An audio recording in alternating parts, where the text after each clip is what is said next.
नमस्कार, आदाब, बहुत बहुत स्वागत है आप सभी का। आप देख रहे हैं खास कार्यक्रम नजर और नजरिया। मैं हूं आपके साथ बुशरा खानम फहद।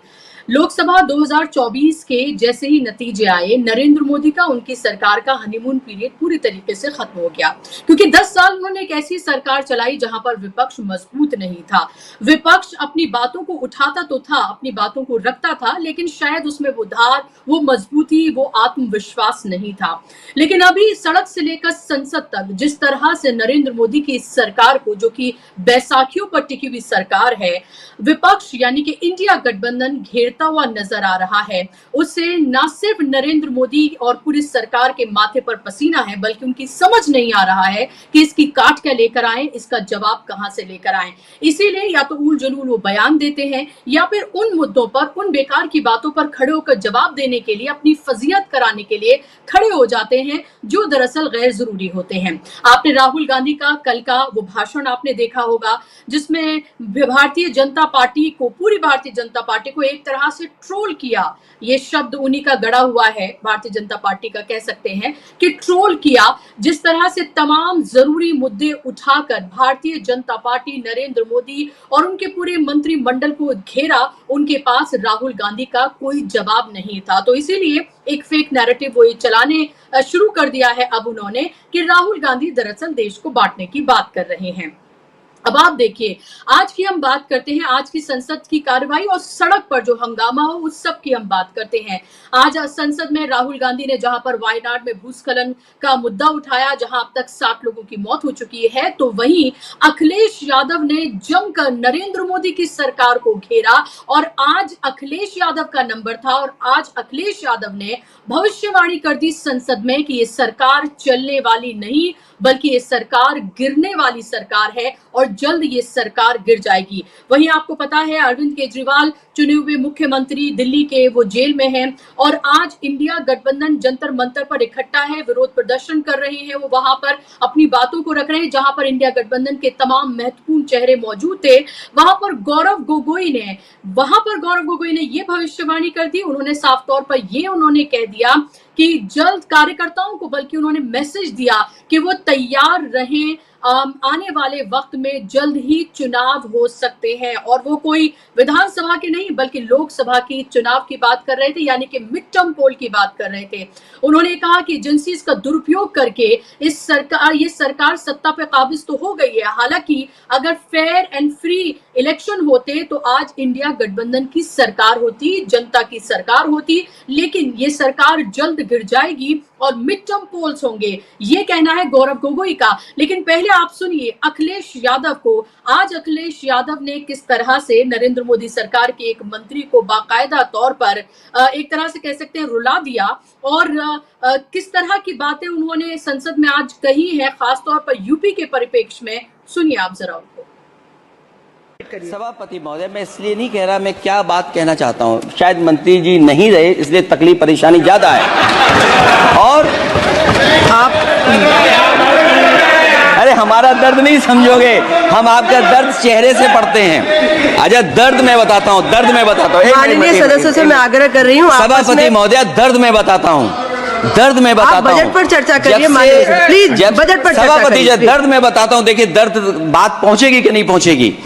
सभापति महोदय, उत्तर प्रदेश से जब से हारे हैं तब से कोई नमस्कार नहीं कर रहा है। तकलीफ वो है आपको। कंप्लीट करिए। वो वीडियो हमने देखा है कि कोई किसी को नमस्कार नहीं कर रहा है, कोई किसी को देख नहीं रहा है। चलिए, धन्यवाद माननीय। और जो अपने आप को बहुत ताकतवर कहते थे, आप अपने आप को, जिसने हराया उसको नहीं ये हटा पा रहे हैं। अब बात समझ में नहीं आई ना? माननीय जिसने हराया उसको नहीं हटा पा रहे। और अगर सभापति महोदय, अग्निवीर व्यवस्था समाजवादी लोग स्वीकार ही नहीं कर सकते। आप बजट पर पूरी अपनी बात रखिए। सभापति महोदय, अग्निवीर स्वीकार नहीं कर सकते। आप अपनी जब भी हम सत्ता में आएंगे, साल 2 साल, ये चलने वाली सरकार नहीं है, गिरने वाली सरकार है, याद रखना आप। माननीय सदस्य, और देखिए, आप क्यों नहीं समझ रहे हो? साइकिल हमारा चुनाव चिन्ह है, साइकिल ही आपको सरकार चलवा रही है। जिस दिन साइकिल हट गई, आप कहां बैठे मिलोगे? और दूसरे हमारे साथी हैं जो हमें लेकर के यहाँ लाए थे। माननीय हम यहाँ सदस्य, मैं छूट गए, आग्रह कर रही वो हूँ, चले गए कंप्लीट करिए। तो आपने सुन लिया यहाँ पर अखिलेश यादव ने एक अलग लेवल पर उत्तर प्रदेश का एग्जाम्पल देकर वो तस्वीरें तो आपने देखी होंगी, बहुत वायरल है, जहां पर योगी आदित्यनाथ खड़े होते हैं। आप ये देख रहे हैं तस्वीरें। पहले आते हैं यहाँ पर अमित शाह और अमित शाह को नमस्कार नहीं करते, राजनाथ सिंह को नमस्कार करते हैं, फिर जेपी नड्डा और प्रधानमंत्री आते हैं और वो प्रधानमंत्री को भी नमस्कार नहीं करते हैं। इसी का जिक्र अखिलेश यादव यहाँ पर अभी कर रहे थे कि अपने आप को बहुत ताकतवर समझते थे, यानी कि नरेंद्र मोदी अपना चुनावी जैसे तैसे वो जीत पाए हैं, यानी कि अगर फ्री एंड फेयर होता तो वो अपना इलेक्शन भी हार जाते, ये अखिलेश यादव का कहना था। और नमस्कार भी उनका नहीं लिया जा रहा है। अब वो इतने कमजोर हो गए हैं कि जिन्होंने उन्हें हरवाया, यानी कि सबसे बड़ी चोट उत्तर प्रदेश में लगी भारतीय जनता पार्टी को, उन्हें हटा भी नहीं पा रहे हैं। तो आप ये देखिए कि कैसे एक एक नेता इंडिया गठबंधन का भारतीय जनता पार्टी की सबसे दुखती रग पर ऐसे हाथ रख रहा है कि पूरी की पूरी भारतीय जनता पार्टी तड़प उठती है। कल राहुल गांधी ने जो मसले उठाए वो आपने देखे, और आज अखिलेश यादव ने जो कुछ कहा वो आपने सुना। और अनुराग ठाकुर को यहाँ पर एक तरह से उन्होंने कह दिया क्योंकि आप मंत्री नहीं बन पाए इसलिए हम आपका दुख समझ सकते हैं। वहीं इंडिया गठबंधन आज इकट्ठा हुआ है जंतर मंतर पर, और वहां पर विशाल धरना प्रदर्शन, विशाल विरोध प्रदर्शन वो कर रहे हैं वहां पर। और इसी दौरान तमाम जो महत्वपूर्ण नेता हैं उनका जमावड़ा है इंडिया गठबंधन के। शरद पवार से लेकर अखिलेश यादव, तमाम महत्वपूर्ण नेता वहां पर पहुंचे, अपनी बात को रख रहे हैं अभी भी। और इसमें गौरव गोगोई मौजूद थे कांग्रेस की तरफ से। गौरव गोगोई ने क्या कहा वो आप सुनिए, बेहद महत्वपूर्ण बातें हैं इसमें, और खासतौर पर कार्यकर्ताओं के लिए, इंडिया गठबंधन के लिए भी उन्होंने यहां से महत्वपूर्ण मैसेज दिया है। आज अगर कोई डरता है तो भाजपा डरती है। तो हम सबको निडर होकर, हम एक दूसरे को अपना हौसला देकर साथ में हमको आगे जाना है। अपने आवाज को बुलंद कर कर हमारे समाज के हर वर्ग को हमें इंसाफ दिलाना है और भाजपा को यह संदेश देना है कि इनकी सरकार, जो जैसे हमारे विधायक महोदय ने कहा है कि ये इनकी सरकार कमजोर सरकार, इनकी सरकार बुज़दिल सरकार, 5 साल ये टिकने वाले नहीं हैं। मैं आपको इसी मन से कहना चाहता हूं कि कम सालों के अंदर दोबारा लोकसभा चुनाव होंगे। आप चुनावों के लिए तैयार हो, इनकी सरकार गिराने के लिए तैयार हो, और भारत के आवाम के हित में बोलने वाली, संविधान को सम्मान करते वाली, लोकतंत्र को बचाने वाली इंडिया गठबंधन सरकार बनाने के लिए आप सब तैयार हो। इन्हीं शब्दों के साथ मैं यहां पर। तो आपने सुन लिया, कार्यकर्ताओं को मैसेज दे दिया कि मिड टर्म पोल्स के लिए आप तैयार रहिए, ये सरकार कभी भी गिर सकती है, ये कहना है गौरव गोगोई का। तो कोई लेवल प्लेइंग फील्ड ना तो इलेक्शन के दौरान मिला था, आपने देखा उन तमाम चीजों का जिक्र यहाँ पर विपक्ष के नेता कर रहे हैं। ईडी, सीबीआई, आईटी का दुरुपयोग, विपक्ष के नेताओं के लिए चुने हुए मुख्यमंत्रियों को जेल में भेजना, और कैसे इलेक्शन कमीशन से लेकर सबका इस्तेमाल किया गया उसकी बात, उसका जिक्र भी यहाँ पर वो कर रहे हैं। और साथ साथ आप अगर इलेक्शन के बाद अगर आप संसद में भी देखते हैं तो वहां भी विपक्ष के नेताओं के साथ जिस तरह की रोका टोकी, हर दूसरी लाइन पर जिस तरह से उन्हें रोका जाता है, अपनी बात को मुकम्मल नहीं करने दिया जाता है, वो भी आप समझिए कि कैसे उनको वहां पर भी कोई लेवल प्लेइंग फील्ड नहीं मिल रहा है। लेकिन उसके बावजूद भी जनता से जुड़े हर अहम मुद्दे पर मुखर होकर जिस तरह से एक विपक्ष को काम करना चाहिए उस तरह से ये विपक्ष काम करता हुआ नजर आ रहा है। नरेंद्र मोदी की बहुत ख्वाहिश थी कि ऐसा विपक्ष हो जो तलवार की नोक पे उनको रखे, और अब उनको वैसा विपक्ष मिल गया है। उनकी कम से कम ये ख्वाहिश इस लोकसभा इलेक्शन के बाद जरूर पूरी हो गई है, और बहुत सारी तमन्नाएं, हसरतें जो हैं वो उनकी चकनाचूर भी हुई हैं। आज इसी पर हम बात करेंगे कि आने वाले वक्त में किस तरह की तस्वीर हम देश की देखने जा रहे हैं। क्या वाकई में मिड टर्म पोल्स हम देखने जा रहे हैं? क्या इस सरकार जल्द गिर जाएगी? क्या इस सरकार 5 साल नहीं चलेगी? क्या आने वाले विधानसभा के जो चुनाव है क्या उनका इंतजार किया जा रहा है? क्या अपने अंतर विरोध से ही सरकार गिर जाएगी? क्या उत्तर प्रदेश से लेकर महाराष्ट्र से लेकर तमाम स्टेट में जिस तरह की स्थिति बनी हुई है, और विधानसभा चुनाव में सबका आकलन ये है, अलग अलग विश्लेषकों का भी बात करें कि इन राज्यों में भारतीय जनता पार्टी की सरकार नहीं बनेगी बल्कि इंडिया गठबंधन बहुत मजबूत है, तो क्या उसके बाद कुछ बड़ा उलटफेर हो सकता है? इन्हीं सब पर आज हम चर्चा करेंगे। बात करने के लिए मेरे साथ खास मेहमान जुड़ गए हैं। स्क्रीन पर मेहमानों को ले आइए। मेरे साथ डॉक्टर राकेश पाठक जी हैं, जाने माना चेहरा हैं, वरिष्ठ पत्रकार हैं, लगातार आप तमाम प्लेटफॉर्म्स पर उनको देखते रहे, बेबाकी से अपनी बात को रखते हैं। डॉक्टर राकेश पाठक जी, आपका बहुत बहुत इस्तकबाल, स्वागत। मेरे साथ मशहूर एजुकेशनिस्ट हैं, एनालिस्ट हैं, संदीप मनोधने जी मेरे साथ जुड़ गए हैं, जाना माना चेहरा है, आप उनको भी सुनना बहुत पसंद करते हैं। संदीप जी, आपका भी बहुत बहुत स्वागत और इस्तकबाल। शुरुआत डॉक्टर राकेश पाठक जी मैं आपसे करूं। दोनों नेताओं का आपने भाषण सुना, कल राहुल गांधी को भी हमने सुना। जो धार, जो आत्मविश्वास, जो कॉन्फिडेंस तमाम विपक्ष के नेताओं में हमें देखने के लिए मिल रहा है और हर गुजरते दिन के साथ उसमें कोई कमी नहीं देख रहे हैं, बल्कि वो बढ़ता ही जा रहा है। आत्मविश्वास से लबरेज तमाम नेता नजर आ रहे हैं, बहुत कॉन्फिडेंस से। जहां अखिलेश यादव ने कहा कि सरकार बहुत दिन नहीं चलने वाली है, चलने वाली नहीं गिरने वाली सरकार है, वहीं तो वहां एक हाथ और आगे बढ़कर गौरव गोगोई ने तो कह दिया कि मिड टर्म पोल्स के लिए आप तैयार रहिए। कैसे देख रहे हैं आप इस पूरे संसद सत्र की, बजट सत्र की कार्रवाई को, नरेंद्र मोदी के रवैये को, उस पूरी तस्वीर को और इन बयानों को?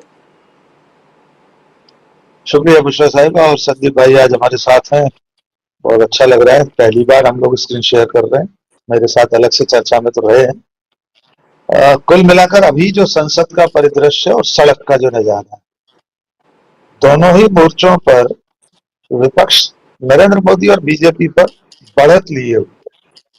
सरकार बहुत जल्दी गिर जाएगी, मध्यावधि चुनाव होंगे, ऐसी कोई बात अभी मैं नहीं कहना चाहता, लेकिन सरकार जिस तरह चल रही है और प्रधानमंत्री का आत्मविश्वास जिस तरह डगमगाया हुआ है, उससे ऐसा लगता है कि आने वाले दिन उसके लिए और कठिन होंगे। देखिए, कांग्रेस ने और विपक्ष ने लोकसभा चुनाव में एक लड़ाई जीत ली है, तो यानी सड़क की लड़ाई तो विपक्ष जीत चुका है, अब संसद सामने है। आमतौर पर पिछले 10 सालों में ऐसा होता है कि कांग्रेस हो या बाकी जो क्षेत्रीय दल हो, समाजवादी पार्टी हो, गैर भाजपा राजनीतिक दल जितने भी हैं, वे इस हैसियत में कभी थे नहीं ठीक से सदन के अंदर कि सामने सत्ता पक्ष में ट्रेजरी बेंच में बैठे हुए भारी भरकम सत्ताधारी कुनबे को जवाब दे सका। अब स्थिति उलट गई है। सदन का नजारा भी कोई ऐसा असंतुलित नहीं है कि एक तरफ का जो तराजू का पलड़ा है कोई बहुत भारी और दूसरी तरफ बहुत हल्का हो। थोड़ी सी संख्या का हेरफेर है तो विपक्ष भी लगभग बराबरी की संख्या के साथ सदन में मौजूद है। देश के सामने हर दिन ये नजारा पेश हो रहा है, पेश आ रहा है कि राहुल गांधी हो, अखिलेश यादव हो, गौरव गोगोई हो, महुआ मोइत्रा हो, विपक्ष के तमाम ऐसे मुखर सांसद हैं जो हर दिन सत्ता को निरुत्तर कर रहे हैं। यही वजह है कि अब विपक्ष के नेताओं में इतना कॉन्फिडेंस आ गया है। कभी कभी व्यक्तिगत रूप से मुझे वो ओवर कॉन्फिडेंस भी लगता है कि अगर नेता प्रतिपक्ष ये कहे कि मैं अभी से आपको बता रहा हूं कि प्रधानमंत्री जब भी मैं बोलूंगा सदन में नहीं होंगे, मुझे लगता है ऐसा कहने से बचना चाहिए। अपने आप साबित हो रहा है कि जब राहुल गांधी बोलते हैं तो प्रधानमंत्री सदन में नहीं होते। अखिलेश यादव ने आज जिस तरह चुटीले तीर छोड़े हैं सत्ता पक्ष पर, कितनी बारीक मार कर रहे हैं कि जिसने आपको उत्तर प्रदेश में हरवाया आप उसे हटा नहीं पा रहे।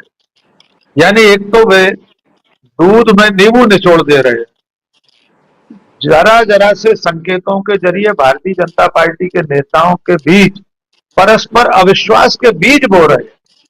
सब जानते हैं मोदी शाह की योगी आदित्यनाथ के साथ अनबन चल रही है, सीधा सीधा मोर्चा खुला हुआ है, लेकिन उसे जिस तरह हवा देने का काम कभी अरविंद केजरीवाल जेल से बाहर आके कह देते हैं कि अगर मोदी जी को प्रधानमंत्री बनने का मौका मिल गया तो आप 6 महीने में मुख्यमंत्री नहीं रहे। अब तो मोदी जी बन ही गए तीसरी बार प्रधानमंत्री।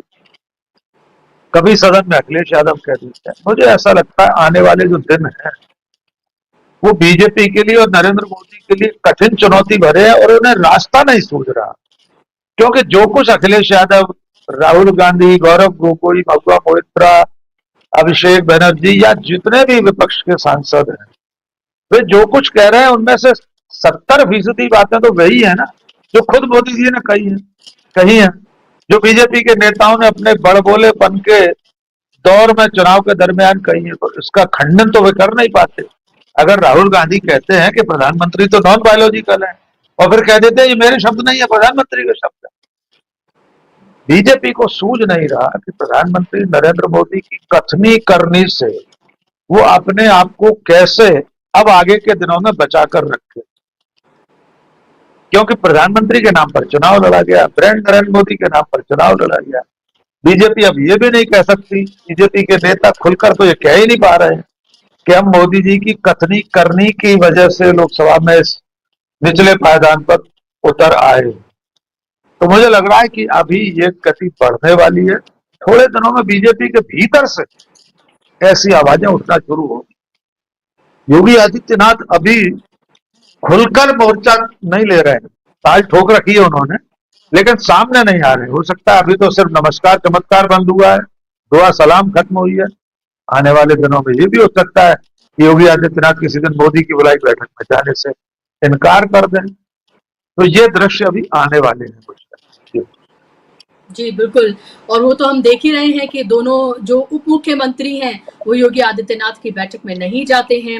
यहाँ तक कि वो जब अपने कामों का ब्यौरा ट्विटर पर पोस्ट कर रहे होते हैं तो उसमें वो योगी आदित्यनाथ को टैग नहीं करते, बाकी सबको टैग करना वो भूलते नहीं हैं।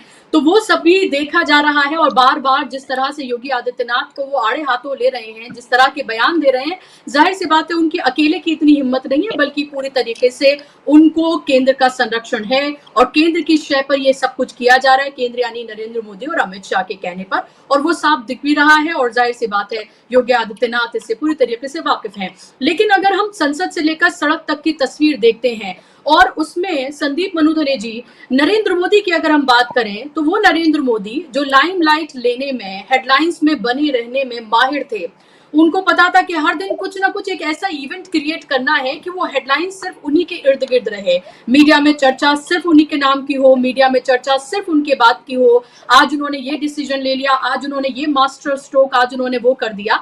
लेकिन 2024 के बाद से जो नतीजे आए, तस्वीर पूरी तरीके से बदल गई है। वो संघर्ष करते हुए नजर आ रहे हैं हेडलाइंस में बने रहने के लिए, और वो जो कहते भी हैं उससे जाहिर सी बात है वो टीआरपी नहीं मिल रही है, वो अट्रैक्शन नहीं मिल रहा है। तो मीडिया की भी अगर हम बात करते हैं, so called main stream media की, वो भी राहुल गांधी को ही दिखाने में ज्यादा इंटरेस्टेड इस तरह से लगता है कि उसको लगता है कि लोग अभी उन्हें सुनना चाहते हैं। हालांकि उनको लेकर अभी भी तमाम तरह की भ्रामक खबरें वो चला रहे हैं। संसद से लेकर सड़क तक जिस तरह की तस्वीर फिलहाल बन रही है उसको आप कैसे देख रहे हैं? अखिलेश यादव और गौरव गोगोई के भाषण को कितनी गंभीरता से लिया जाना चाहिए? कितना दम लगता है आपको उनकी बातों में? बुशरा जी, मोदी जी की वर्तमान स्थिति जो उत्पन्न हो चुकी है उसको दो पंक्तियों में सबसे पहले हम व्यक्त कर लें। तुम्हारी फाइलों में गांव का मौसम तो गुलाबी है, मगर ये आंकड़े झूठे हैं, ये दावा किताबी है। 2014 से 2024 तक अपने पूरे बाहुबल के साथ, धन बल के साथ, मीडिया बल के साथ और अपनी पर्सनालिटी के बल के साथ मोदी जी इस देश की 35% आबादी को ये समझाने में सफल रहे, सतत रूप से सफल रहे कि भारत वाकई में एक विकसित देश 2047 तक बन जाएगा और उसके लिए आपको बलिदान देना पड़ेगा। वो सेक्रेड गेम्स सीरियल में जैसा बताया था कि बलिदान तो देना पड़ेगा, और मोदी जी के समर्थक इस बात को मानते हैं कि हमें तो बलिदान देना ही पड़ेगा। आप याद करें, उनके एक इशारे पर एलपीजी की सब्सिडी करोड़ों लोगों ने छोड़ दी थी। वो करोड़ों लोग मिडिल क्लास के लोग थे, बुशरा जी, याद करके देखिएगा। अब मैं आपको लेकर आता हूं बजट के बाद के जो कुछ हफ्ते बीते हैं उस पर, कुछ दिन जो बीते हैं। मोदी जी के समर्थक मिडिल क्लास के द्वारा जितनी आलोचना इस बजट की जा रही है उतनी तो आप और हम नहीं कर रहे, क्योंकि उनका जो बेसिक एक सोशल कॉन्ट्रैक्ट, एक पॉलिटिकल कॉन्ट्रैक्ट मोदी जी के साथ था वो ये कि मोदी जी हमारी धन संपदा दौलत को अगर बढ़ा नहीं सकेंगे तो घटाएंगे तो कम से कम नहीं, और सामने वालों को अच्छे से टाइट करके रखेंगे। आप मेरा इशारा समझ गई होंगी।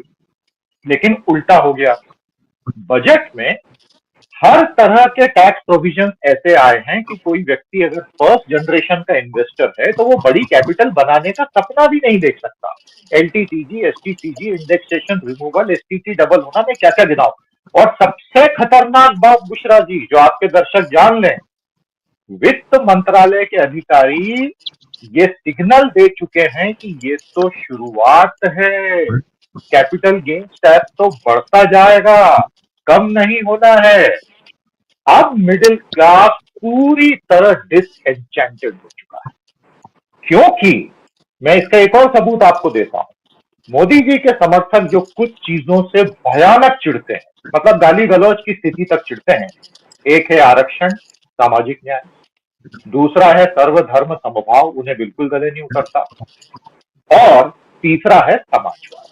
ये तीन चीजें अगर आप किसी मोदी समर्थक के सामने बोल दें तो वो आपको मारने दौड़ेगा लिटरली। लेकिन बजट आने के बाद यही समर्थक क्या कह रहे हैं कि हम इतना टैक्स क्यों भरें, आप हमें अच्छे स्कूल, अच्छे कॉलेज, अच्छी यूनिवर्सिटी, अच्छी सड़कें, ये सब मुफ्त में, अच्छे अस्पताल कहाँ दे रहे हैं। अरे भाई, उसके लिए तो समाजवाद चाहिए। अच्छी स्कूलें, कॉलेज, यूनिवर्सिटी, सड़कें और हॉस्पिटल जो सरकारें चलाती हैं वो समाजवाद का मॉडल होता है। अच्छा, दर्द मैं बताता हूँ, दर्द मैं बताता हूँ। माननीय सदस्य से मैं आग्रह कर रही हूँ, सभापति महोदय, दर्द मैं बताता हूँ, दर्द मैं बताता हूँ। बजट पर चर्चा करिए माननीय, प्लीज बजट पर चर्चा करिए। तो कुछ तकनीकी खराबी की वजह से बीच में कुछ डिस्टरबेंस हो गया, माफ कीजिएगा इसके लिए, तकनीकी खराबी के लिए। और हमारे साथ मेहमान जो हैं वो लगातार बने हुए हैं। अभी आप अखिलेश यादव को सुन रहे थे और संदीप मनोधने जी और मेरे साथ राकेश पाठक जी दोनों बने हुए हैं। संदीप जी, क्या आप मुझे सुन पा रहे हैं? लगता है संदीप जी को दोबारा मैं कनेक्ट करती हूँ।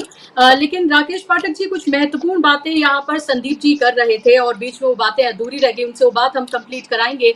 लेकिन बहुत महत्वपूर्ण बातें हैं ये। और ये अब ये एक तरफ तो हम ये देख रहे थे कि जहां हम तमाम आरक्षण और सब की बात करें, इस बार उस समाज ने वो समाज जो है वो इंडिया गठबंधन की तरफ गया है। तो एक तरफ तो वहां मुश्किल में फंसी हुई है भारतीय जनता पार्टी, लेकिन दूसरी तरफ हम ये देखें कि इस बजट के आने के बाद जो मध्य वर्ग है, जो मिडिल क्लास है, जो माना जाता है कि ट्रेडिशनल वोट बैंक रहा है भारतीय जनता पार्टी का, अब वो भी छिटकता हुआ नजर आ रहा है। और वो राहुल गांधी ने उसका जिक्र भी किया कि वो अब तक आपका वोट बैंक था, आपने जो कुछ कहा वो उन्होंने किया, लेकिन अब वो भी हमारी तरफ आ रहे हैं और उनका एक तरह से उन्होंने वेलकम किया। ये कितना घातक साबित हो सकता है भारतीय जनता पार्टी के लिए।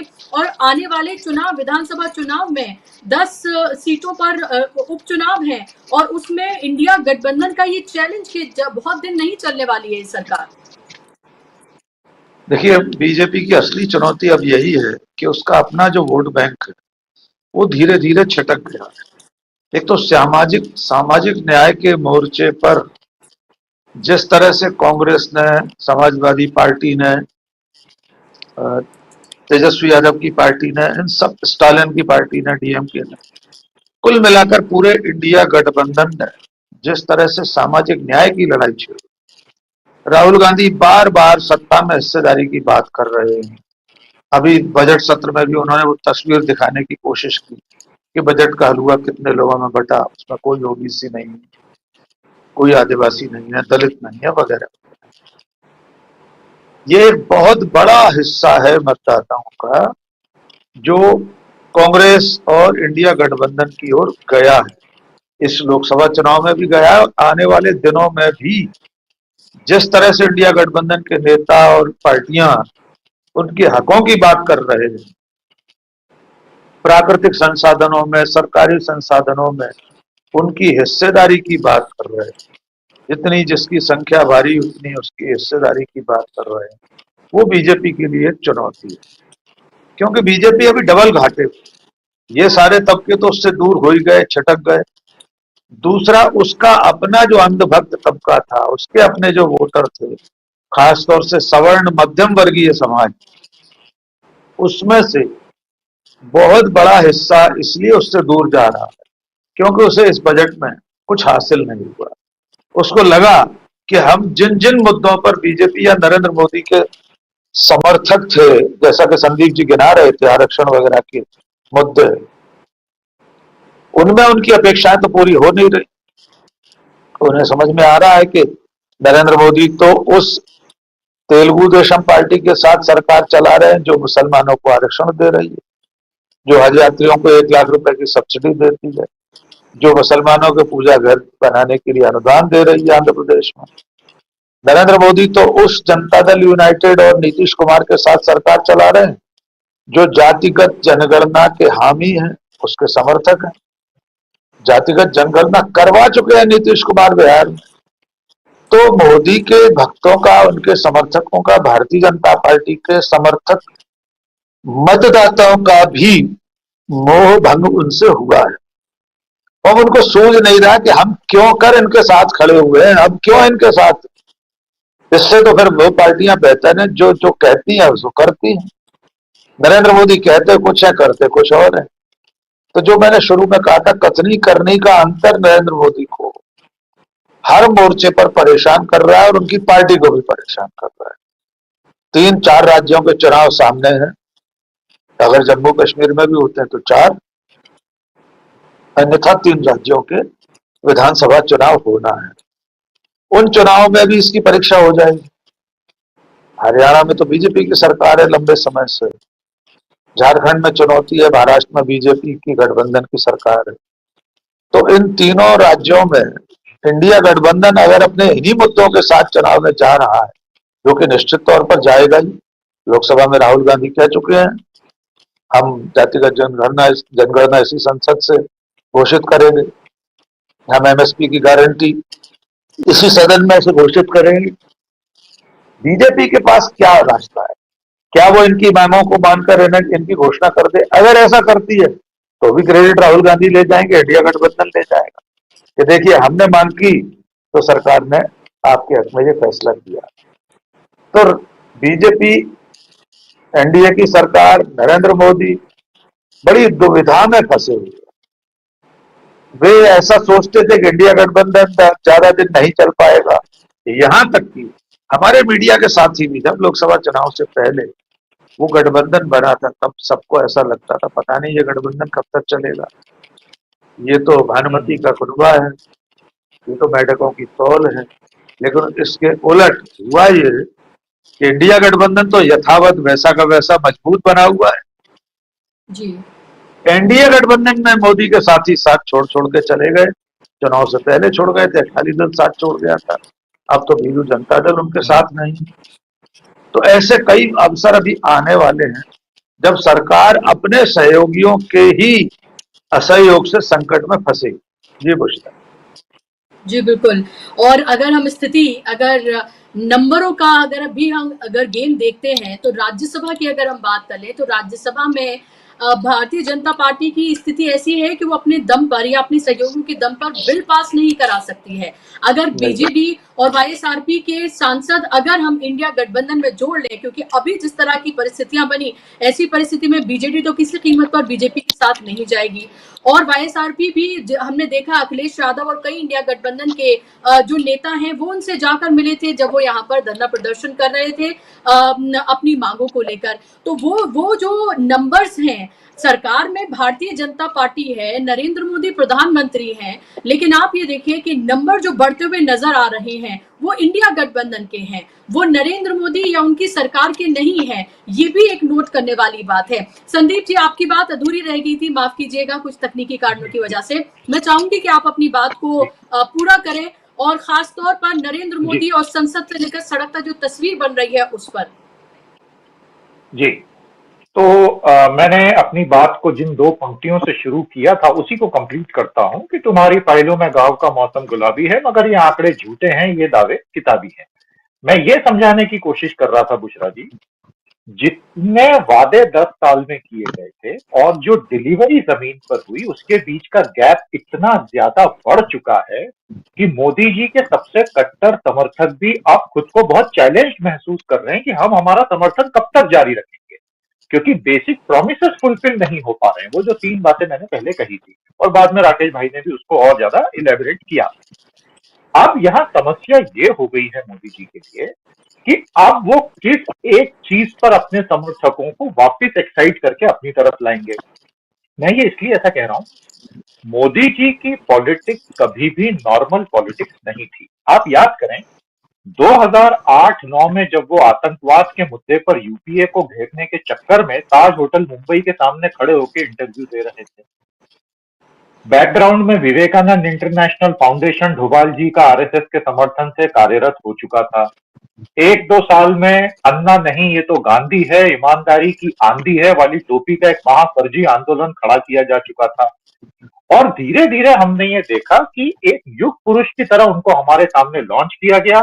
उसमें प्रशांत किशोर पांडे जैसे लोगों का, एबीएम का, बीजेपी आईटी सेल का, सबका उद्गम हुआ और एक अजीबो गरीब युग हमने एज एडल्ट उसको देखा। आज की जो नई पीढ़ी है उन्होंने तो वो युग देखा भी नहीं। तो 2008 से 14 में मोदी जी जिस लहर पे चढ़ के आए थे वो सामान्य राजनीति की लहर नहीं, वो एक अविश्वसनीय वादों की थी कि भाई मैं तुमको विकसित राष्ट्र बना दूंगा, और 10 वादे और थे। अब उसमें से जो इनके खुद के मुद्दे हैं आरएसएस बीजेपी के, 370 हटाना ये देश की जनता नहीं मान रही, राम मंदिर बनाना ये इनका मेन मुद्दा है, जनता का भी है लेकिन इनका पॉलिटिकल मुद्दा वो पहले है। और इस तरह की सारे वो तो उन्होंने पूरे कर दिए, लेकिन आजीविका से जुड़े मुद्दे, एम्प्लॉयमेंट से जुड़े मुद्दे, कॉर्पोरेट से जुड़े मुद्दे, टैक्सेशन से जुड़े मुद्दे, रियल वेजेस रूरल या अर्बन, इन्फ्लेशन कंट्रोल से जुड़े मुद्दे, उस पर ये सरकार पूरी तरह से विफल हो चुकी है। अब होता क्या है बुशरा जी कि आप भावनात्मक समर्थन बच्चा भी अपनी मां को तब तक देगा जब तक उसका पेट भरा हुआ है। अब भूखे पेट भजन न हो गोपाला। अब इनके समर्थकों की हालत वो हो गई है। 2024 में अगर ये 300 पार चले गए होते तो कुछ महीनों तक इनका आभा मंडल वैसा का वैसा बना रहता, लेकिन मैं तो फिर भी कहता हूं कि अगर ये 300 पार गए होते तो भी 1 या 1.5 साल में ये पूरा आभा मंडल ध्वस्त होना ही था, और 240 पर रुककर इनका आभा मंडल पहले ही हफ्ते में ध्वस्त हो गया।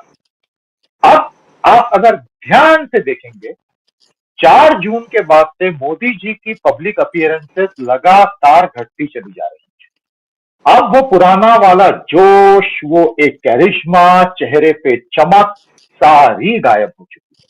और कहीं ऐसा लगता है कि अगर साइड बाय साइड रख के देखें तो इंडिया गठबंधन वालों ने लूट तो नहीं ली है सारी चमक, क्योंकि उनके चेहरे बड़े चमकदार हो चुके हैं और उनका हर भाषण संसद के भीतर इनकी चमक को और फीका करता चला जा रहा है।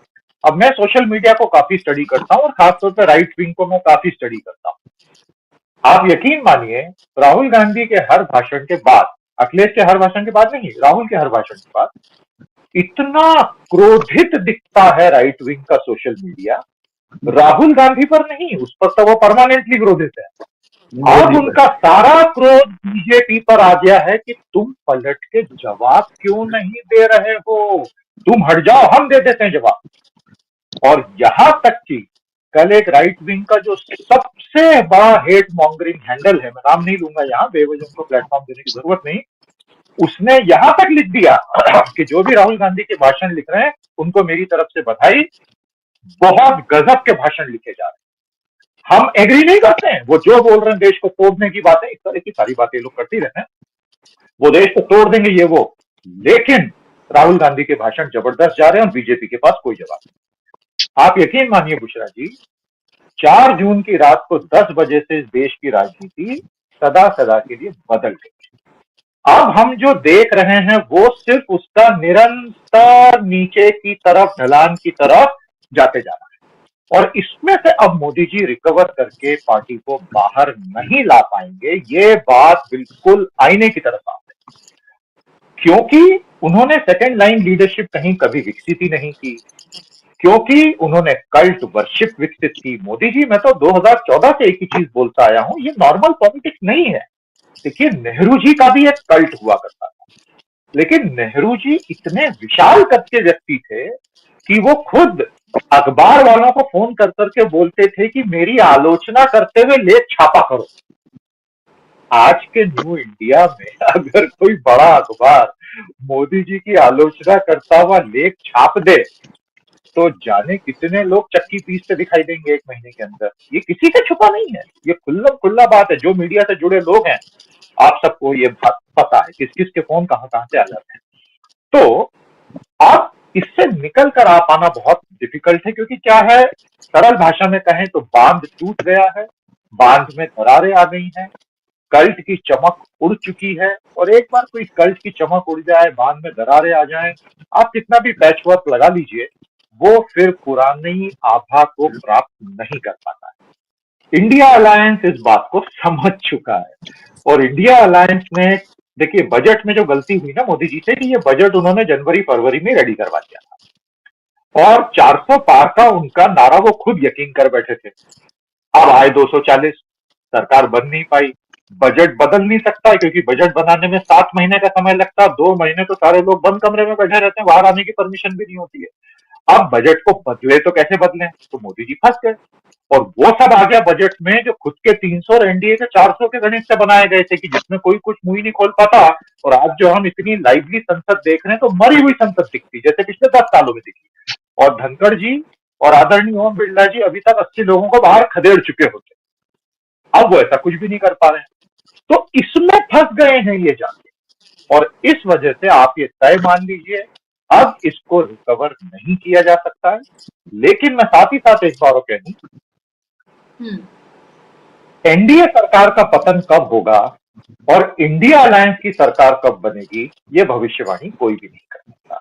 बहुत सारे वेरिएबल्स हैं, बहुत सारे पक्ष विपक्ष में तर्क दिए जा सकते हैं, बहुत सारे चुनाव अभी आना बाकी हैं, और मोदी जी के तर्कश में अभी बहुत सारे तीर बाकी हैं, भी वो सारे तीर चलेंगे। अभी वो जो मीडिया अकाउंटेबिलिटी का नया बिल आ रहा है, जिसमें सारे सोशल मीडिया वालों को अब न्यूज ब्रॉडकास्टर्स मान के, मतलब कोई भी व्यक्ति खुद का चैनल चलाता हो तो अब उसको पूरा न्यूज ब्रॉडकास्टर मान लिया जाएगा। तो उनकी पूरी तैयारी है कि सारे यूट्यूब को बंद कर देना है। वो ऐसा क्यों कर रहे हैं, क्योंकि भारत में हुआ यह है बुशरा जी की 2014 का चुनाव फेसबुक का चुनाव था, 2019 का चुनाव व्हाट्सएप का चुनाव था, और मोदी जी का दुर्भाग्य की 2024 का चुनाव यूट्यूब का चुनाव था, जिसको मोदी जी पकड़ नहीं पाए। हड़बड़ी में 5000 क्रिएटर्स को स्टेडियम में बुलाया, सब कुछ किया, तब तक चिड़िया सारे दाने चुग चुकी थी।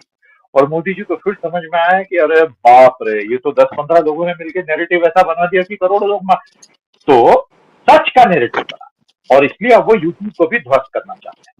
तो लब्बुल मेरी सारी बातों का ये है कि यहां से आगे अब हम एनडीए सरकार का पतन और सिर्फ पतन देखेंगे, लेकिन अनफॉर्चुनेटली वो आसानी से न तो सत्ता छोड़ने वाले हैं, न अगले को सत्ता देने वाले हैं। एक संघर्ष का दौर अब लंबे समय तक चलने वाला है, 1 साल 2 साल 3 साल मुझे नहीं पता, लेकिन संपूर्ण सत्ता परिवर्तन होकर रहेगा।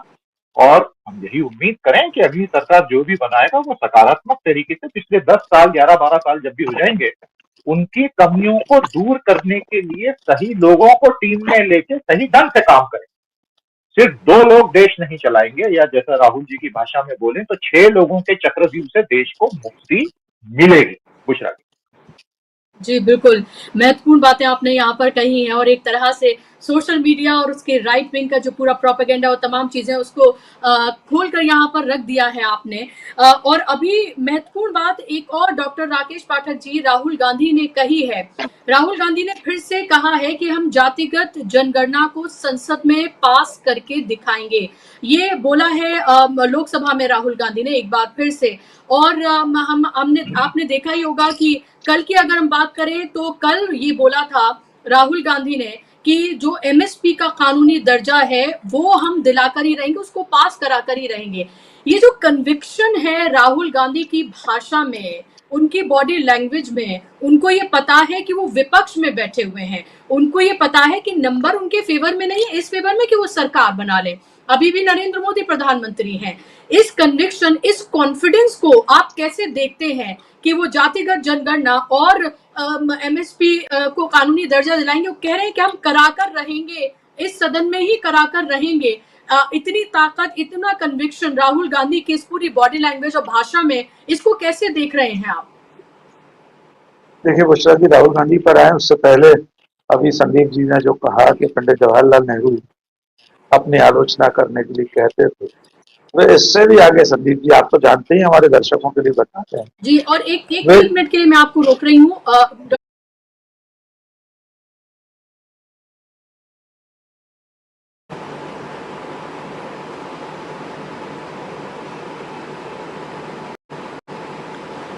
तो अभी हम आपको ये बता दें कि लगातार हमारे साथ जो गेस्ट हम देखते हैं कि वो बने हुए हैं कि नहीं, लेकिन अभी जब हम आपसे बात कर रहे हैं तो एक नया मसला जो है वो उठ खड़ा हुआ है और सीधे तौर पर ये कहा गया है, मुझे अनुराग ठाकुर ने गाली दी, मुझे इनकी माफी भी नहीं चाहिए। संसद में भिड़े राहुल गांधी और अनुराग ठाकुर। तो अनुराग ठाकुर और राहुल गांधी संसद में भिड़े हैं। राहुल गांधी की तरफ से ये कहा गया है कि अनुराग ठाकुर ने राहुल गांधी को गाली दी है। अनुराग ठाकुर ने राहुल गांधी को गाली दी है, ये कहा गया है राहुल गांधी की तरफ से। और राहुल गांधी ने सीधे तौर पर ये कहा है कि मुझे उनकी माफी भी नहीं चाहिए।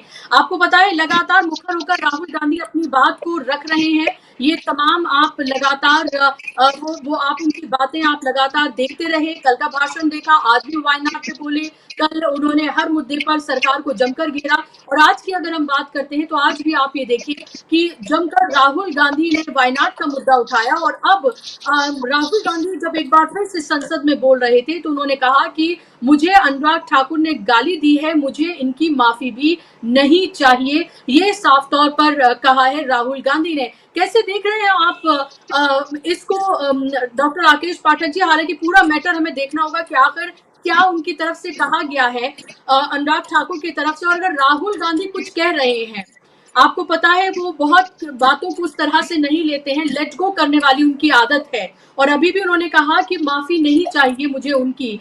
इस पूरे मामले को आप कितना बढ़ता हुआ देख रहे हैं? ये लग रहा है कि ये संसद के अंदर जो पूरी तू मैमे चल रही है या आरोप प्रत्यारोप जो चल रहा है, और जिस तरह से विपक्ष मजबूती से, खासतौर पर राहुल गांधी जिस तरह से मुद्दों को उठा रहे हैं, वो पचा नहीं पा रही है बीजेपी, इसलिए इस तरह की हरकतों पर उतर आई है।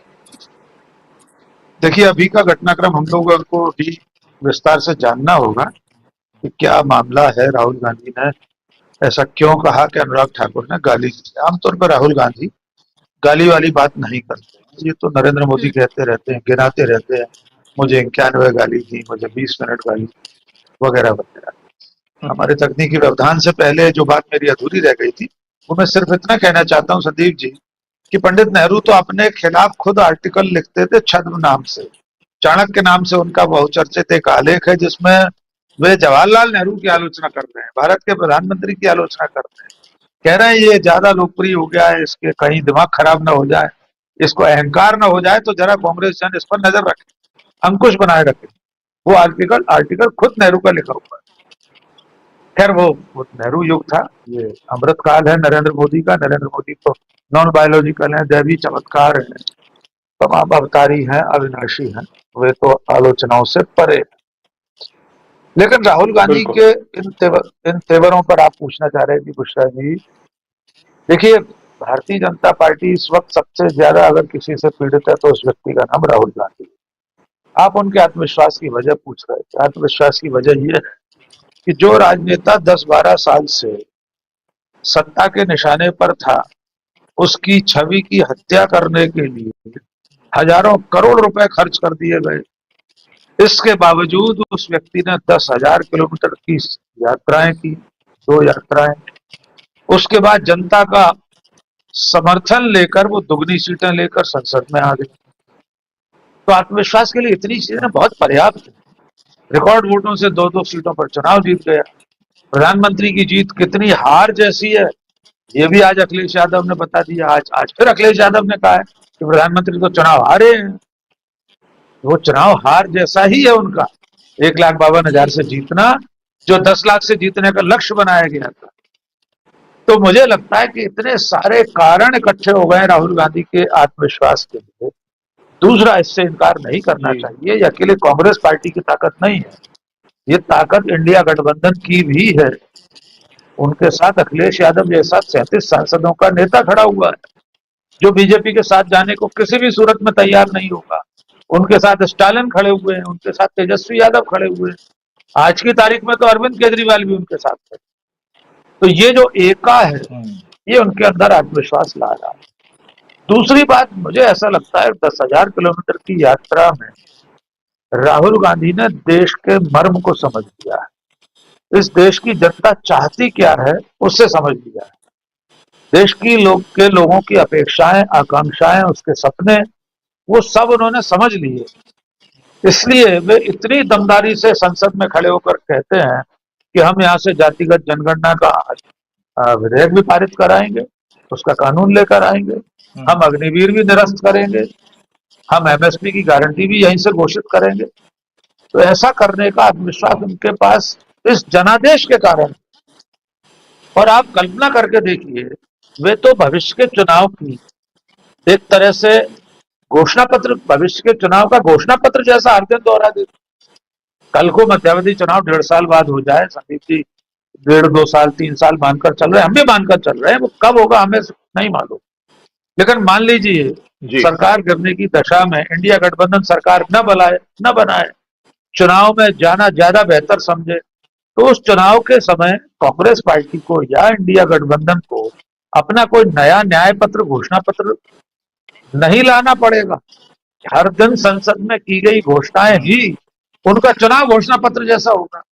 जनता के बीच में वे अभी से ये संदेश पहुंचाए दे रहे हैं, ये हैमरिंग कर रहे हैं, हम आए तो ये करेंगे, हम आए तो ये करेंगे। तो वे सरकार में ऐसे ही आ जाएं गठबंधनों की तोड़फोड़ से, या जनादेश दोबारा लेकर आए। उस हर स्थिति में राहुल गांधी जो कुछ कह रहे हैं उसे करके दिखाएंगे, ऐसा लगता है। वे नहीं करेंगे तो बुशरा खानम, डॉक्टर राकेश पाठक, संदीप मनुधने, हम सब उनसे भी सवाल करेंगे, हम उनकी कथनी करनी पर भी बिल्कुल उन्हें कटघरे में खड़ा करेंगे। तो ये एक लोकतांत्रिक व्यवस्था में बेहतर तरीका होता है कि विपक्ष अपनी बात लोगों तक कैसे पहुंचाता है, वो राहुल गांधी बहुत कारगर तरीके से कर रहे हैं। और संदीप जी ने बिल्कुल ठीक कहा कि जो मोदी के सोशल मीडिया पर बीजेपी के अंधभक्त हैं, चरम मतलब डिग्री वाले जिसको कहना चाहिए, वे तक राहुल गांधी के कसीदे काट रहे हैं, राहुल गांधी के भाषणों की, उनके तेवरों के, उनके भाषण देने के तौर तरीके की तारीफ कर रहे हैं। तो आप समझ लीजिए कि आम जनता में राहुल गांधी कितने असरकारी हो चुके। जी बुशरा जी बिल्कुल। और जिस अभी हम बात कर रहे थे और जिस वाकये की हम बात कर रहे थे जो संसद में घटित हुआ है, एक छोटा सा मैं बता देती हूँ कि आखिर हुआ क्या है वहां पर, ताकि लोगों को ये पता चले।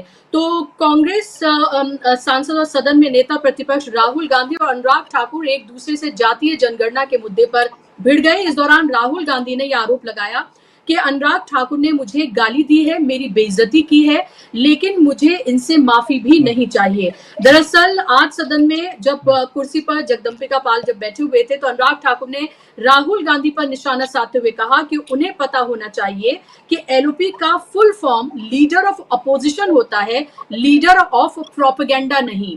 कांग्रेस पार्टी ने आपको पता ही है कि किस तरह से लगातार वो इस मसले को उठा रहे हैं। अनुराग ठाकुर ने ऐसा बोलते ही सदन में हंगामा होने लगा और इस दौरान राहुल गांधी ने फिर से अपनी सीट पर वो खड़े हुए और उन्होंने अनुराग ठाकुर पर जवाबी हमला बोलते हुए कहा कि राहुल गांधी ने कहा कि महाभारत का जिक्र करते हुए उन्होंने कहा कि स्पीकर सर, जो भी दलितों की बात उठाता है उसे गाली खानी पड़ती है, मैं ये सब गालियां खुशी से खाऊंगा। महाभारत की बात हुई तो अर्जुन को सिर्फ मछली की आंख दिख रही है और मुझे जातिगत जनगणना चाहिए और हम ये कराकर ही रहेंगे, इससे पीछे हम नहीं हटेंगे, इसके पीछे चाहे मुझे कितनी भी गालियां दी जाएं। तो ये जो तेवर आप देख रहे हैं संदीप मनुधने जी, एक तो थोड़ा और जोड़ देते हैं। अखिलेश यादव ने अग्निवीर पर जब बात चल रही थी, मैं ये अपडेट ले रहा हूँ अभी, तो अनुराग ठाकुर से उन्होंने कहा, एक तो उन्होंने किसी की जाति पूछ ली शायद अनुराग ठाकुर ने, तो अखिलेश यादव ने कहा आप सदन में किसी की जाति नहीं पूछ सकते। दूसरे उन्होंने कहा कि अग्निवीर पर मुझे ज्ञान मत कीजिए, मैं सैनिक स्कूल में पढ़ा हूं, नाम सुना है सैनिक स्कूल का, जानते हो सैनिक स्कूल। यानी आज की तारीख में सत्ता पक्ष इस बुरी तरह से घिरा हुआ है कि हर पल विपक्ष के नेता, सच्चाई तो ये कहें कि उनके धुर्रे में घेर देते। तो आज ऐसा ही कुछ अनुराग ठाकुर के साथ। जी बिल्कुल। अनुराग ठाकुर आज ऐसा लग रहा है कि सदन में रहकर जो उन्होंने बार बार बहुत एक्टिव होकर अपनी बातों को जिस तरह से उन्होंने रखना शुरू किया, वही उनके लिए मुश्किल का सबब बन गया। संदीप मनोदने जी, ये तो एक एग्जाम्पल जो कहा गया राहुल गांधी की तरफ से, और राहुल गांधी अब जिस बात को कह रहे हैं, अभी तो सत्र चलना है आगे, यानी कि जो आज हुआ है वो कल भी हमें देखने के लिए मिलेगा, हंगामा होगा, ये सिर्फ सदन तक नहीं रहेगा बल्कि सड़क तक रहेगा। राहुल गांधी ने एक तरह की मैसेजिंग दे दी यहाँ पर कि भाई मेरी बेइज्जती की गई है, मुझे गाली दी गई है। जी जी, आप कुछ ऐड करना चाह रहे हैं? शब्दशः वो चीज आ गई है सामने। संदीप जी, हम उसको अपडेट कर देते हैं। अनुराग ठाकुर ने राहुल गांधी से ये कहा था, जब वे जातिगत जनगणना की बात कर रहे थे, तो अनुराग ने कहा कि कुछ लोगों पर जाति जनगणना का भूत सवार है, जिनकी जाति नहीं मालूम वे जाति जनगणना की बात कर रहे हैं। ये सीधे सीधे गाली है। जिनकी जाति, मतलब बहुत गंभीर बात है, जिनकी जाति नहीं मालूम वे जातिगत जनगणना की बात कर रहे हैं। ये सीधे सीधे मतलब। जी जी संदीप, प्लीज संदीप जी बिल्कुल, बहुत भारी पड़ने वाला है ये पूरी बीजेपी को बहुत भारी पड़ने वाला है, जो पहले से ही बैकफुट पर है। तो बुशरा जी, ऐसा है, जिस पार्टी का और जिसके पैतृक संगठन का पूरा अस्तित्व प्रोपोगेंडा पे टिका हुआ है, वो एलओपी को बोल रहा है कि तुम लीडर ऑफ प्रोपोगेंडा हो। ये तो वही बात हुई बुशरा जी, जो 2 पंक्तियों में कहा गया कि बच निकलने का कातिल ने गजब ढंग निकाला है, हर किसी से पूछता है इसे किसने मार डाला है। मतलब कुछ के कुछ बातें कर रहे हैं जिनका सारा अस्तित्व प्रोपोगेंडा पे है, वो सामने वाले को बोल रहे हैं कि तुम प्रोपोगेंडा। ये पहली बात। दूसरी बात, यदि अनुराग जी ने वाकई में ये कहा है या किसी भी दूसरे सज्जन ने वो कहा है जो अभी बताया गया, आप यकीन मानिए बीजेपी को इसकी बहुत भारी कीमत चुकानी पड़ेगी। जाति जनगणना का मुद्दा अब केंद्र में आ चुका है और बीजेपी ये कभी नहीं कराएगी, ये बात सबको समझ में आ चुकी है। और अगर नहीं आई है तो सिर्फ बीजेपी समर्थकों की सोशल मीडिया पोस्ट पढ़ लीजिए, आप खुद को कन्विंस कर पाएंगे। राहुल गांधी पर इस तरह के हमले करके ये राहुल गांधी को गजब की ताकत प्रदान करता है। बीजेपी को एक बात समझनी होगी, जो व्यक्ति 10 साल लगातार 24 घंटे इनकी गालियां खा के डगमगाया नहीं और उन गालियों को उसने ईंटें बना के पूरा किला तैयार कर लिया, अब संसद के अंदर जो वो एलओपी बन चुका है और इस खेल के सारे गुर सीख चुका है, मोदी जी ने सिखाया इस खेल के सारे गुर, अब उस पर गालियां फेंकोगे तो वो उसके तोप के गोले बना लेगा। ये समझ नहीं रहे हैं लोग, और पता नहीं इनके एडवाइजर्स कौन है जो उनको सही सलाह नहीं दे पा रहे। प्रॉब्लम ये होती है बुशरा जी कि जब आप एक काम करने के आदी हो जाते हैं, अभ्यस्त हो जाते हैं और आपको उसमें वरद हस्त प्राप्त हो जाता है, you become expert at doing a certain kind of job in a certain kind of वे, आप बदल नहीं पाते। अब इनको लगता है कि यही हमले करने का सही तरीका, सामने वाला बदल चुका है लेकिन, और वो इन चीजों को तोप के गोले बना लेगा। पहली बात, मोदी जी और पूरी की पूरी बीजेपी अभी तक सत्ता पे इसलिए काबिज रही बुशरा जी, क्योंकि पूरा एडमिनिस्ट्रेशन का सिस्टम, लगभग पूरा मीडिया और लगभग आधे से ज्यादा जुडिशरी इनके सामने ये सर करके सैल्यूट करके नतमस्तक हो चुका था। वो अब पूरा का पूरा इनके चंगुल से छूटने लगा है। लोगों के मन में अलग अलग संस्थानों के प्रति जो विरक्ति पैदा हो गई, अब सिविल सर्विसेज के प्रति विरक्ति 2 घटनाओं से पैदा हुई। एक तो सारे फर्जी सर्टिफिकेट का मामला जिसपे डीओपीटी ने रत्ती भर कार्रवाई नहीं की, जो सीधे मोदी जी के अंदर आता है।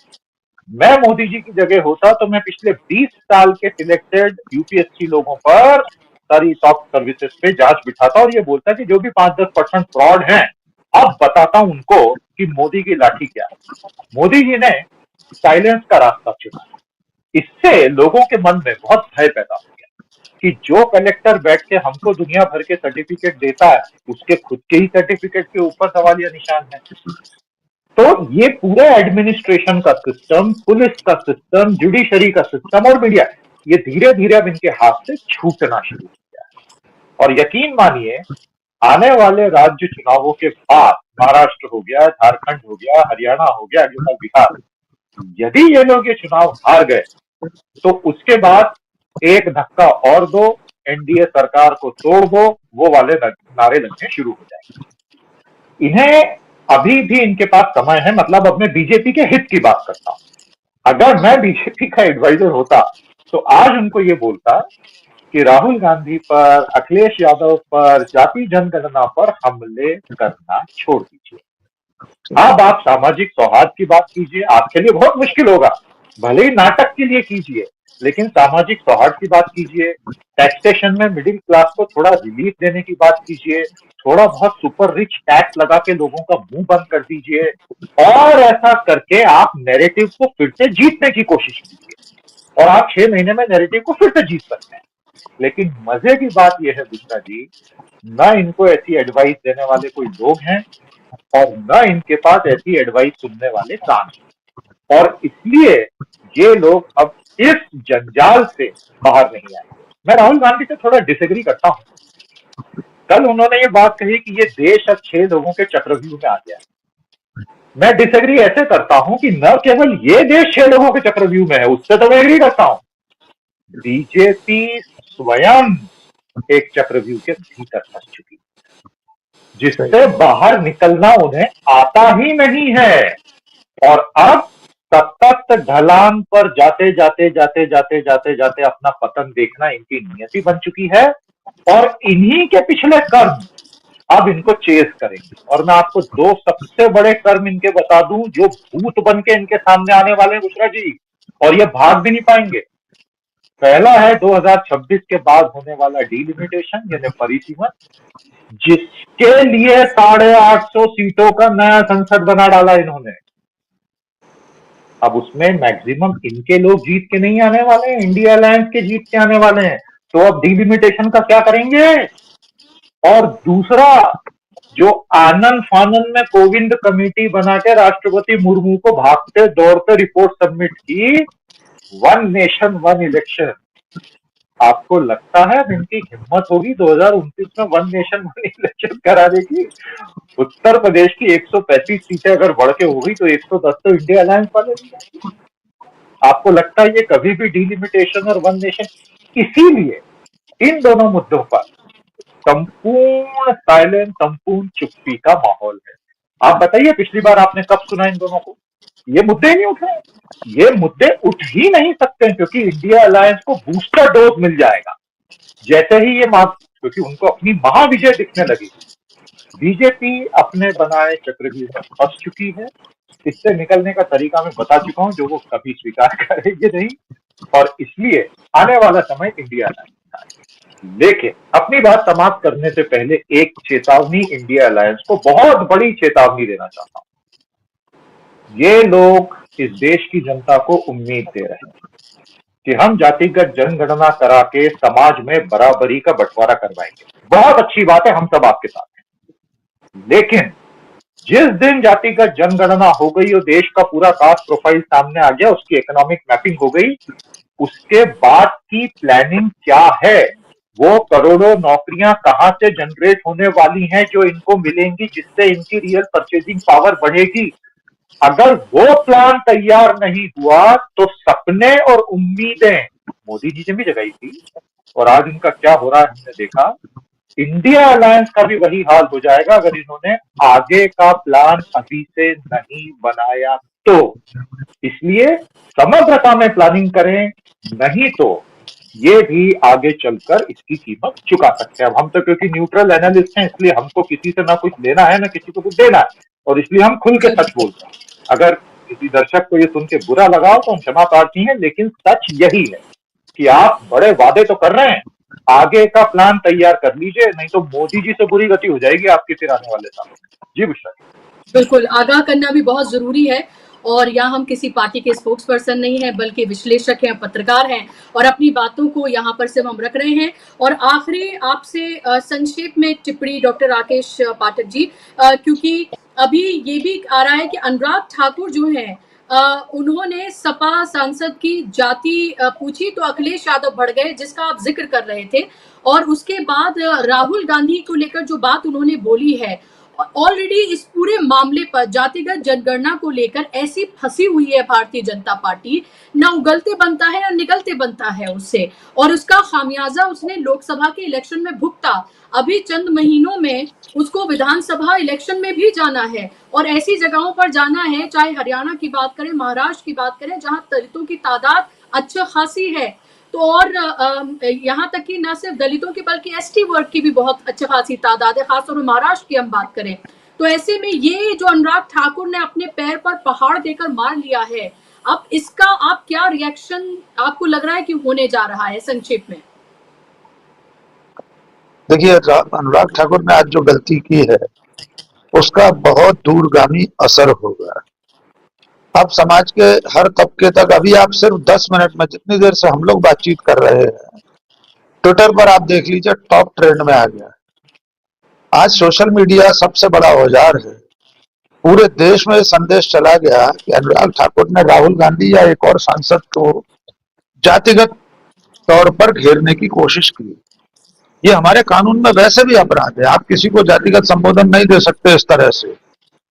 और राजनीतिक तौर तरीकों में तो ये आत्मघाती कदम माना जाता है।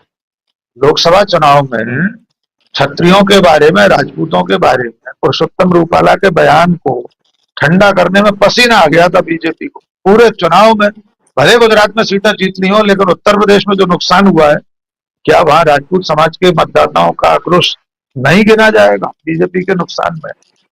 तो मुझे ऐसा लग रहा है कि हर दिन, आपने जो कहा कि अनुराग ठाकुर ने पहाड़ मार लिया है पैर में, बीजेपी और नरेंद्र मोदी, उनका पूरा कुनबा हर दिन कोने में रखी हुई कुल्हाड़ी पर जाकर कूदते हैं। पैर पर कुल्हाड़ी नहीं मारते, कुल्हाड़ी रखी है एक साइड में, उस पर जाकर रोज कूद रहे हैं। और संसद जैसे लोकतंत्र के सबसे बड़े मंदिर में, सबसे बड़ी पंचायत में आप नेता प्रतिपक्ष पर यह कटाक्ष करें कि जिन्हें अपनी जाति नहीं पता, वे जातिगत जनगणना की बात कर रहे हैं। और कैसे नहीं पता राहुल गांधी को अपनी जाति? सबको सब पता है, लेकिन आप कौन होते हैं ये पूछने वाले? कल नरेंद्र मोदी से कोई पूछने लगे, आप तो अभी कुछ साल पहले तक ओबीसी में नहीं आते थे, और ये बातें सब तथ्यात्मक रूप से सिद्ध है। ये कोई आरोप थोड़ी है। नरेंद्र मोदी ने गुजरात में अपनी जाति को कब ओबीसी में शामिल कराया, कब केंद्र सरकार की सूची में मोदी और उनका जो समुदाय है वो आया, सब स्पष्ट है। लेकिन सदन में ये बातें अगर कही जाने लगे, तो जातिगत आक्षेप लगाए जाने लगे, तो ये पार्टी के लिए आत्मघाती कदम होते हैं। मैं ऐसा मानता हूं कि अनुराग ठाकुर ने आज फिर एक सेल्फ गोल कर दिया है। हर दिन बीजेपी की तरफ से सेल्फ गोल हो रहे हैं। ये मैच अभी लगातार कांग्रेस और इंडिया गठबंधन के खाते में बढ़त के साथ चल रहा है।